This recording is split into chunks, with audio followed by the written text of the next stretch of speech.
Bonjour et bienvenue dans cette nouvelle vidéo, dans cette série de vidéos pour répondre aux questions que vous aurez probablement à l'examen du management. D'accord? Donc, dans cette vidéo, voilà, on est arrivé à la troisième question. Donc, cette question, c'est quelle est la différence entre la théorie X et la théorie Y? D'accord? Donc, au cas où vous aurez cette question à l'examen, donc voilà, pour répondre à cette question, première des choses, on va voir l'origine de ces deux théories. On va voir la signification de ces deux théories et on va voir les points de différence de ces deux théories. D'accord? Donc, premièrement, on va voir l'origine de ces deux théories. Donc, l'origine de ces deux théories, c'était en 1960 par l'auteur Douglas MacGregor. Donc, c'est en 1960, dans son ouvrage, où MacGregor a parlé de la théorie X et la théorie Y. Donc, dans son ouvrage, il a dit qu'il y a deux styles de management, deux styles de direction. Il y a le style X, il y a le style Y. Le style X, c'est le style autoritaire et le style Y, c'est le style participatif. Qu'est-ce que ça veut dire? MacGregor dit qu'il y a deux catégories de personnes, deux types de personnes. Premier type de personnes, c'est ce qu'on appelle la théorie X. La théorie X, qu'est-ce que ça veut dire? Que les hommes, les employés, ou bien l'homme en général, n'aime pas le travail, il n'aime pas le travail, il a la peur de responsabilité. Voilà, il n'aime pas le travail, il est limité. Intellectuellement, il est toujours limité.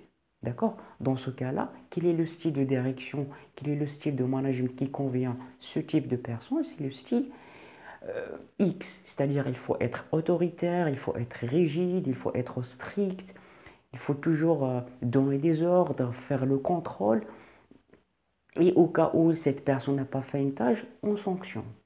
C'est un style basé par les sanctions et les ordres. Et on doit être toujours strict. D'accord? Donc c'est ça la théorie X. Par contre, la théorie Y, qu'est-ce qu'il dit? C'est le contraire de la théorie X. La théorie Y dit que l'homme, les employés aiment le travail, ils veulent prendre la responsabilité, ils aiment la responsabilité, ils sont créatifs, ils prennent toujours des initiatives personnelles. Dans ce cas-là, quel est le style de management qui convient à ce type de personnes? C'est le style de direction Y, c'est-à-dire il faut les encourager, il faut les donner la responsabilité, il faut les motiver, il faut les donner plus voilà, de motivation, travailler en équipe. Donc, vous voyez, il faut toujours les encourager, créer de l'ambiance en travail, leur donner plus de responsabilités, les intégrer dans la décision, d'accord? Donc, c'est ça la différence entre la théorie X qui est il faut être rigide, il faut être strict, il faut toujours sanctionner, et la théorie Y, c'est-à-dire il faut encourager, motiver, donner plus de responsabilités, etc. D'accord? Donc, en général, c'est ça la différence entre théorie X et théorie Y. J'espère que vous l'avez compris. Donc, voilà.